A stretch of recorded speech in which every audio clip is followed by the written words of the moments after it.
Hello guys, സമയം ഇപ്പോൾ 11:30 കഴിഞ്ഞ്. അപ്പോൾ നമ്മൾ ഊട്ടിയിലേക്കുള്ള യാത്രയിലാണ്. നാട്ടിൽ നിന്ന് ഏകദേശം 286 കിലോമീറ്റർ ഉണ്ട് ഊട്ടിയിലേക്ക്. ഈ യാത്രയിൽ എൻ്റെ കൂടെ എൻ്റെ ഒരു സുഹൃത്തും കൂടെ ജോയിൻ ചെയ്യുന്നുണ്ട്. ഞാനിപ്പോൾ നേരെ പോകാൻ പോകുന്നത് അവൻ്റെ വീട്ടിലേക്കാണ്. അവിടെ നിന്ന് അവൻ്റെ വണ്ടിയിലാണ് നമ്മൾ ബാക്കി യാത്ര. അപ്പോൾ നമ്മളിനി പോകാൻ പോകുന്നത് ഈ വണ്ടിയിലാണ്. നല്ല മഴയായിരുന്നു ഇങ്ങോട്ട്, അതുകൊണ്ട് തന്നെ കുറച്ച് വീഡിയോസ് ഒന്നും എടുക്കാൻ പറ്റിയില്ല. നമ്മളങ്ങനെ രാത്രി 2 മണിക്കാണ് വീട്ടിൽ നിന്ന് ഇറങ്ങിയത്.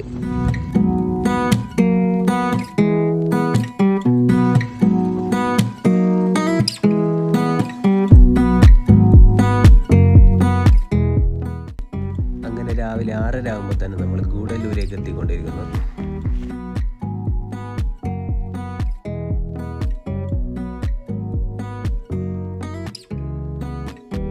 ചെക്ക് പോസ്റ്റ് കഴിഞ്ഞ് കുറച്ച് മുന്നിൽ വണ്ടി ഞങ്ങൾ സൈഡാക്കി. പിന്നെ ഊട്ടിയിലേക്ക് വരുമ്പോൾ നമ്മൾ മെയിനായിട്ട് ശ്രദ്ധിക്കേണ്ട കാര്യം, ഇവിടെ ഇ പാസ് എടുക്കേണ്ടതുണ്ട്.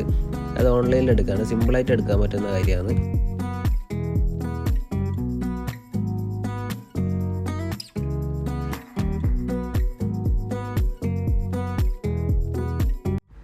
പോകുന്ന വഴിയുടെ സൈഡിലായിട്ട് തന്നെ ഒരു പുൽമൈതാനം പോലൊരു സ്ഥലം കണ്ടിട്ട് ഞങ്ങൾ വണ്ടി അങ്ങോട്ടേക്ക് എടുത്തു.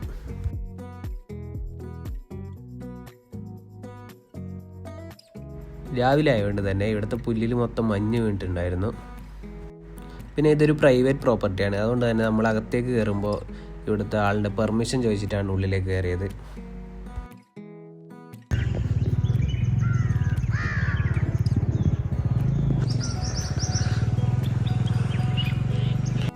അവിടെ കുറച്ച് സമയം ചെലവഴിച്ചതിന് ശേഷം നമ്മൾ നേരെ പോകാൻ പോകുന്നത് കൂണൂരിലേക്കാണ്.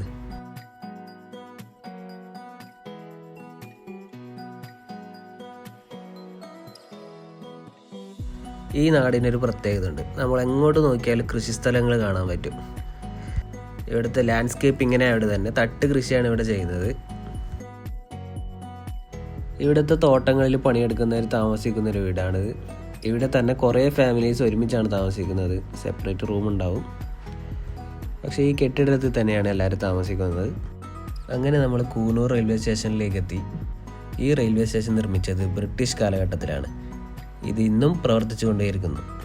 ഇവിടെ നിന്ന് നമുക്ക് ടോയ് ട്രെയിനിൽ കയറാൻ വേണ്ടി പറ്റും, പക്ഷേ ടിക്കറ്റ് നമുക്ക് കുറച്ച് മുമ്പേ എടുക്കേണ്ടതുണ്ട്. കാരണം തിരക്കായതുകൊണ്ട് തന്നെ ഇവിടെ നിന്ന് ടിക്കറ്റ് കിട്ടാൻ ചാൻസ് വളരെ കുറവാണ്. നമ്മളിവിടെ വന്നത് ഏകദേശം 90-100 വർഷം പഴക്കമുള്ള ഈ ഒരു സ്റ്റീം എൻജിൻ കാണാൻ വേണ്ടിയാണ്.